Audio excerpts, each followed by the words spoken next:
8 പേരെ ഓടിച്ചിട്ട് വിട്ട് പിറകിൽ നിന്ന് പോലീസിനെ കൊണ്ട് വെടിവെച്ച് കൊന്നത് ഈ പിണറായി വിജയനാണ്. എന്നിട്ട് ഉളുപ്പില്ലാതെ പറയാണ് ഞങ്ങള് നെഹ്റുവിന്റെ ഇന്ത്യയിൽ നിന്ന് പീഡനം ഏറ്റുവാങ്ങിയെന്ന്. ഞാൻ ചോദിക്കട്ടെ, എത്ര നിരപരാധികൾ കേരളത്തിന്റെ ജയിലിലുണ്ട്? ഇവരുടെ പേരിൽ UAPA ചാർത്തിയത് ഈ നെഹ്റുവിന്റെ ഇന്ത്യയാണോ? നെഹ്റുവിന്റെ പോലീസാണോ? അല്ലല്ലോ മിസ്റ്റർ പിണറായി വിജയൻ. സഖാവ് പിണറായി വിജയന്റെ പോലീസ് അല്ലേ? അലൻ താഹയും കമ്മ്യൂണിസ്റ്റ് അല്ലേ? അലൻ താഹയും സഖാവല്ലേ? ലീഗ് അല്ലല്ലോ, കോൺഗ്രസ് അല്ലല്ലോ, ജനതാദള് പോലും അല്ലല്ലോ, സഖാവല്ലേ? ആ അലനെയും താഹയെയും UAPA ചാർത്തിട്ട് ജയിലിന്റെ ഇരുട്ടറയിലേക്ക് തള്ളിയത് നെഹ്റുവിന്റെ ഇന്ത്യ അല്ല, പിണറായി വിജയന്റെ കേരളമാണ്. നിങ്ങളുടെ ഈ നാട്ടിൽ നടക്കുന്നത് നിങ്ങൾ അറിയോ? വളയം നിങ്ങൾക്ക് പട്ടാമ്പിക്കാർക്ക് അറിയാലോ. വളയം എന്ന് പറയുന്നത് നാദാപുരം പഞ്ചായത്തിനോട് ചേർന്ന് നിൽക്കുന്ന ഒരു പ്രദേശമാണ്. ആ വളയത്ത് കഴിഞ്ഞ ഓണത്തിന്റെ ദിവസം ഏതോ പിള്ളേര് ബൈക്ക് ഓവർ സ്പീഡിൽ ഡ്രൈവ് ചെയ്ത് പോകുമ്പോ അവിടുന്ന് 2 പേര് കമന്റ് ചെയ്തപ്പോ സ്വാഭാവികമായി അത് അടിയിലേക്ക് പോയി. FIR-ലുണ്ട് കൈ കൊണ്ടുള്ള അടി, മാരകായുധം പ്രയോഗിച്ചു എന്നൊന്നുമല്ല, ഒരു നാട്ടുതല്ല്. ഇതാണ് ഓങ്ങല്ലൂരിൽ ഇവിടെ നടക്കാവുന്ന ഒരു ചെറിയ തല്ല്. അതിന്റെ FIR ഈ പിണറായി വിജയന്റെ പോലീസ് കോടതിയിൽ കൊടുത്തത് നിങ്ങൾ വായിച്ചിട്ടുണ്ടാവും. എങ്ങനെയാണെന്നറിയണം, നിങ്ങൾ കേൾക്കണം. 2 മുസ്ലിങ്ങളായ ചെറുപ്പക്കാർ ബൈക്കിൽ യാത്ര ചെയ്യുന്ന സമയത്ത് അവിടുത്തെ 2 ഹിന്ദു ചെറുപ്പക്കാരുമായി തർക്കമുണ്ടായി. കേൾക്കണേ, 2 ഹിന്ദു ചെറുപ്പക്കാരുമായി തർക്കമുണ്ടായി. ആ ഹിന്ദു ചെറുപ്പക്കാരനെ ഈ മുസ്ലിം ചെറുപ്പക്കാർ മർദ്ദിച്ചു. ഓണ ദിവസത്തിൽ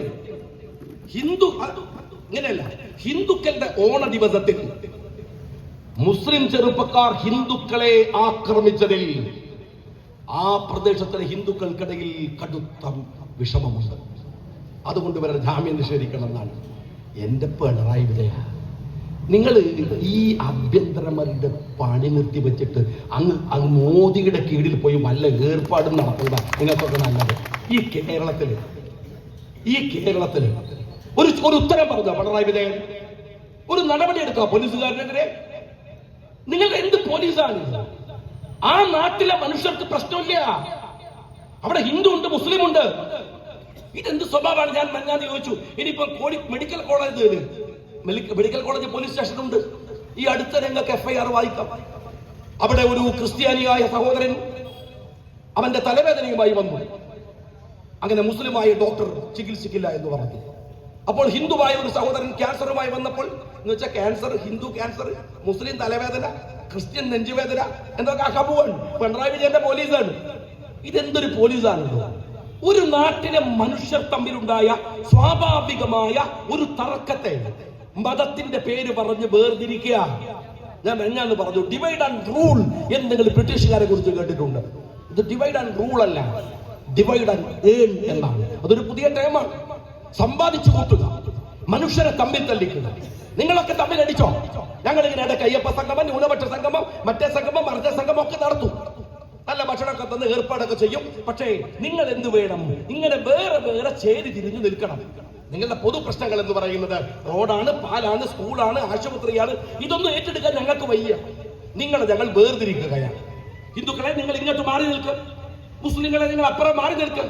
എന്നിട്ട് നിങ്ങൾക്കിടയിൽ ആടായി ഞങ്ങൾ ഇത് കുടിക്കാനുണ്ട്, ചോര കുടിക്കാനുണ്ട്, ഞങ്ങളുടെ ചെന്നായായി ഞങ്ങൾ നിങ്ങളുടെ ഇടയിലുണ്ട്. അതാണ് പിണറായി വിജയന് വെള്ളാപ്പള്ളിയെ പുകഴ്ത്തുന്നത് നിങ്ങൾ കണ്ടില്ലേ? എന്തൊരു മര്യാദയില്ല, പച്ചക്കു വർഗീയത.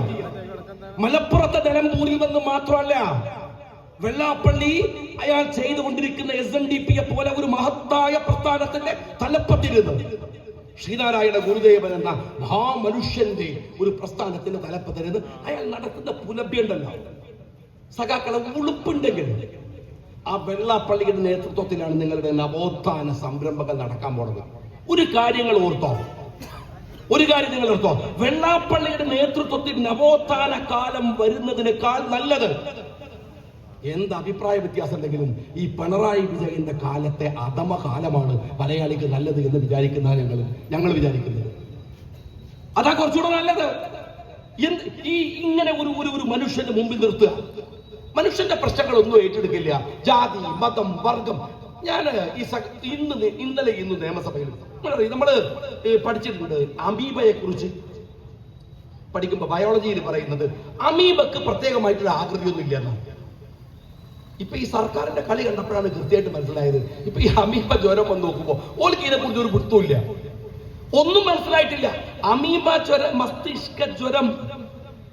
നിങ്ങൾ മനസ്സിലാക്കണം, അമീബയുടെ പേരിൽ 6 പേര് മരിച്ചു എന്ന് ഈ സർക്കാർ ഉളുപ്പില്ലാതെ നിങ്ങൾ മനസ്സിലാക്കണം. നിയമസഭയിൽ കൊടുത്തു 6 പേര് മരിച്ചു, 2 പേര് മരിച്ചു എന്ന്. അത് വിഷയമായപ്പോ മന്ത്രി തിരുത്തി, അല്ല 6 പേർ. ഞാൻ നിങ്ങളുടെ മുമ്പിൽ സംസാരിക്കുമ്പോ ഇപ്പോ എത്ര പേർ മരിച്ചു എന്നറിയോ? 17 പേര് മരിച്ചു.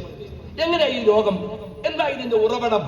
മന്ത്രി പറയാൻ വലിയ വിദഗ്ധ മാതിരി മന്ത്രി പറയാൻ, വെള്ളത്തിൽ കുളിക്കുമ്പോൾ അതിശക്തമായി മൂക്കുവഴി അമീബ തലച്ചോറിലേക്ക് കയറുകയാണ്. അപ്പോഴാണ് 3 മാസം പ്രായമുള്ള കുട്ടിക്ക് ഇത് വരുന്നത്. കുട്ടി ഏത് വെള്ളത്തിലാണ് മുങ്ങിയത്? 3 മാസം പ്രായമുള്ളൂ. 3 മാസേ പ്രായമുള്ളൂ. ഈ ആരോഗ്യമന്ത്രിക്ക് വെളിവും വെള്ളിയാഴ്ച ഇല്ല എന്ന് പറഞ്ഞതിന്റെ പേരിൽ എന്റെ പേരിൽ കേസെടുക്കുമെന്ന് പറഞ്ഞ ആളാണ് ഈ CPM സംസ്ഥാന സെക്രട്ടറി ഗോവിന്ദൻ. ഷാജിന്റെ പേരിൽ കേസെടുത്താളൂ. കേസ് എന്ന് പറഞ്ഞാൽ ഞാൻ ബോധം കെട്ടു പോകുമല്ലോ, തിരെ കേൾക്കാത്തതാണ്. നിങ്ങൾ എടുത്ത കേസ് തന്നെ എന്തായി എന്ന് ആലോചിക്കണോ? എന്നിട്ട് പോലെ പുതിയ കേസ് എന്നിട്ട് പോലെ എന്നിട്ട് എന്റെ പേരിൽ കേസെടുക്കുമെന്ന് പറഞ്ഞു ഈ ആരോഗ്യമന്ത്രി. അവര് പറഞ്ഞ തമാശ എന്താ? ഞങ്ങള് വെള്ളത്തിന് കുളിക്കുമ്പോ മൂക്ക് വഴി അമീബ കയറും, അതല്ലാതെ ഇപ്പൊ മനസ്സിലായി. എന്നിട്ട് വേറെ അവര് പറയാ, 2013 ഉമ്മൻചാണ്ടിയുടെ ഭരണകാലത്ത് റിപ്പോർട്ട് വന്നു എന്ന് കള്ള ഫേസ്ബുക്ക് ഇട്ടു ഈ തരംതാണ് ആരോഗ്യമന്ത്രി. സാമാന്യ മര്യാദ വേണ്ട. ആരോഗ്യ വിദഗ്ധന് പറഞ്ഞു, അല്ല 2018 റിപ്പോർട്ട് വന്നത്. 2013 ഉമ്മൻചാണ്ടിയുടെ ഗവൺമെന്റ് പഠിക്കാൻ ഒരു വിദഗ്ധ സംഘത്തെ ചുമതലപ്പെടുത്തി. പക്ഷെ റിപ്പോർട്ട് വരുന്നത് 2018 അന്ന് ഈ പോങ്ങ മന്ത്രിയാണ് കേരളത്തിന്റെ ആരോഗ്യമന്ത്രിയായിട്ടുണ്ടായിരുന്നത്, അല്ലെങ്കിൽ ഇടതുപക്ഷത്തിന്റെ മന്ത്രിയായിട്ടുണ്ടായിരുന്നത് ഇടതുപക്ഷത്തിന്റെ മന്ത്രിയാണ്, അല്ലാതെ വേറെ ആരുമല്ല. എന്നിട്ട് ഒരു ഉളുപ്പില്ലാതെ കള്ളത്തരം പറഞ്ഞു. ഇന്നലെ നിയമസഭയിൽ പറഞ്ഞ വേറെ വർത്താനങ്ങൾ കേട്ടോ? സർക്കാർ ആശുപത്രിയിലെ OP-യിൽ ഒരു മന്ത്രി പറയാൻ, OP-യിൽ 2015-2016 8 കോടി രോഗികളായിരുന്നു വന്നിരുന്നത്. നിങ്ങളിത് ശ്രദ്ധിച്ചു കേൾക്കണം. എന്നാൽ ഇക്കൊല്ലം അത് 13 കോടിയായി. 13 കോടിയായി. സ്നേഹമുള്ളവരെ, ഒരു ചെറിയ കണക്ക് ഞാൻ പറയാം. കേരളത്തിലെ മൊത്തം ജനസംഖ്യ എത്രയാണ്? 3.5 കോടിയാണ്. അതിലൊരു 50 ലക്ഷം എങ്ങനെയാണ്? നമ്മൾ പ്രൈവറ്റ് ആശുപത്രിയിൽ പോകുന്നവരും വിദേശത്ത് പോകുന്നവരും നാട്ടിലില്ലാത്തവരൊക്കെ ആയിട്ട് മിനിമം ഒരു 50 ലക്ഷം ആളുണ്ടാവുന്ന കൂട്ടുക. 3 കോടി മനുഷ്യന്മാര്. പിന്നെ എങ്ങനെയാണ് 12 കോടിയായിട്ട് അവര് 13 കോടിയായിട്ട് ആശുപത്രി പോവുക? 2 കാരണം. ഒന്ന്, പോയവൻ തന്നെ പിന്നെയും പോണം, നല്ല 8 കോടി ആവുള്ളൂ. അതിനർത്ഥം എന്താണെന്നറിയോ? പോകം മന്ത്രി എന്റെ ആശുപത്രിയിൽ നിന്ന് ചികിത്സിച്ചിട്ട് സുഖേട് മാറുന്നില്ല, അതുകൊണ്ട് പിന്നെയും അവിടെ തന്നെ പോടുന്നാണ് മനസ്സിലായ മന്ത്രിക്ക്. അല്ലെങ്കിൽ എങ്ങനെയാണ് 3 കോടി ജനസംഖ്യയുള്ള ഒരു നാട്ടിൽ നിന്ന് 8 കോടി ആളുകൾ പോവാ? 13 കോടി പോവാ. ഇഷ്ടമല്ല 13 കോടി. എന്താണ് പൊതുവിദ്യാലയങ്ങളിൽ കുട്ടികൾ കുറഞ്ഞു പോയത്? ശിവൻകുട്ടി, അത് ജനസംഖ്യ കുറഞ്ഞുകൊണ്ടാണ്. അങ്ങനെയാണ്. പിന്നെ എങ്ങനെയാണ് ഈ ആശുപത്രിയിലെ ആൾക്കാർ കുറയണില്ലല്ലോ, ഇവിടുത്തെ CBSE ആളുകൾ കുറയണില്ലല്ലോ. നിങ്ങൾ യഥാർത്ഥത്തിൽ ഈ കണക്കുകൾ പറഞ്ഞിട്ട് നിങ്ങൾ ആരെയാണ് വിഡ്ഢിയാക്കാൻ ശ്രമിക്കുന്നത്? എന്നിട്ട് പറയാണ് കേരളം ആരോഗ്യരംഗത്ത് 1ാമത്. തള്ളുമ്പോ ഒരു മയത്ത് തള്ളരുത്. ഒരു മയത്തിന് 3 കോടി മനുഷ്യർ 13 കോടിയായി പിരിഞ്ഞ് OP-യിൽ വന്ന് ടിക്കറ്റ് എടുക്കുന്ന കേരളത്തെ ആണോ നിങ്ങൾ ഈ ഇന്ത്യയുടെ ലോകത്തിന്റെ മാതൃക എന്നൊക്കെ പറയുന്നത്? എന്നിട്ട് ഈ വിടുവായ മന്ത്രിയെ ന്യായീകരിക്കാൻ കുറെ സഖാക്കൾ. കഷ്ടാണ്. ഇന്നിപ്പോ എന്താണ് ഒരു ട്രോളയാണ് എന്നുവെച്ചാൽ ഈ മരണശേഷം 1000-ഓളം വരുന്ന സഖാക്കൾ അവരുടെ ശരീരം ആശുപത്രികൾക്ക് കുട്ടികൾക്ക് പഠനാവശ്യത്തിന് കൊടുക്കാൻ വേണ്ടി തീരുമാനിച്ചു എന്നാണ്. അപ്പൊ അതിന് വന്ന ട്രോൾ എന്താ അറിയോ? ഒരു കുട്ടി ഇത് വാർത്ത കേട്ടിട്ട് മെഡിക്കൽ വിദ്യാർത്ഥി പറയാണ്, തലച്ചോറില്ലാത്ത ബോഡി കിട്ടിയിട്ട് എന്താ കാര്യം? സ്നേഹമുള്ളവരെ, രാജ്യത്തിലെ അടിസ്ഥാനപരമായ കാര്യങ്ങളെ കുറിച്ച് ഈ ഫേസ്ബുക്കിലും വാട്സാപ്പിലും ഒക്കെ ഇരുന്നിട്ട് വെറുതെ ഈ അന്തം കമ്മികളെ ന്യായീകരിക്കുന്നതിന് ബദലായി വസ്തുതാപരമായ രാഷ്ട്രീയത്തെ വിലയിരുത്താൻ കഴിയണമെന്നാണ്. ഒപ്പം ഞാൻ നിങ്ങളോട് പറയുന്നത്, ഈ രാഷ്ട്രീയത്തിലെ കൊടുക്കൽ വാങ്ങലുകളുടെയോ അംഗബലങ്ങളുടെയോ പ്രശ്നമല്ല, അവയറായി നിൽക്കുക എന്നുള്ളതാണ്. ഞാൻ യൂത്ത് ലീഗുകാരോട് പറയുന്നു. രണ്ട് പ്രശ്നങ്ങൾ ഞാൻ ആദ്യമേ പറഞ്ഞു. ഒന്ന്, ഐഡന്റിറ്റി പൊളിറ്റിക്സിൽ നിന്നും സാമുദായിക രാഷ്ട്രീയത്തെ മുസ്ലിം ലീഗ് ഉയർത്തുന്നതിന്റെ അടിസ്ഥാനം എന്താണ്? രണ്ടാമത്, ഇസ്സത്തോടെ ജീവിക്കാൻ ആത്മാഭിമാനത്തെ പണയപ്പെടുത്തിയിട്ടല്ല വേണ്ടത് എന്ന CH ഓർമ്മപ്പെടുത്തിയ ആർജവബോധത്തോടെ വരുന്ന കാലത്ത് യൂത്ത് ലീഗിനെ നയിക്കാൻ പുതിയ കുട്ടികൾക്ക് കഴിയട്ടെ എന്ന് പ്രാർത്ഥിച്ചുകൊണ്ട് അഭിവാദ്യങ്ങൾ നിർത്തുന്നു.